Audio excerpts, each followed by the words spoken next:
58 Maharashtra battalion NCC Sindhudurg अंतर्गत येणाऱ्या शेठ नमविद्यालय कार्यपट नेते एक पेड़ माँ के नाम या एनसीसीच्या अभियानांतर्गत विद्यालयातील सर्व एनसीसी कॅडेट्सना विद्यालयाचे मुख्याध्यापक श्री संजय सानप व पर्यवेक्षक श्री संतोष राऊत यांच्या हस्ते विविध प्रकारच्या 50 रोपांचे वाटप करण्यात आले।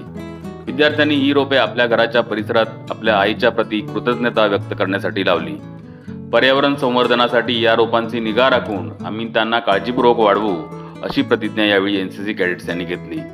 या प्रसंगी शालेय हरित सेनेचे प्रमुख श्रीयुत लक्ष्मीकांत हरियान व एनसीसी अधिकारी श्री रामदास कापसे उपस्थित होते।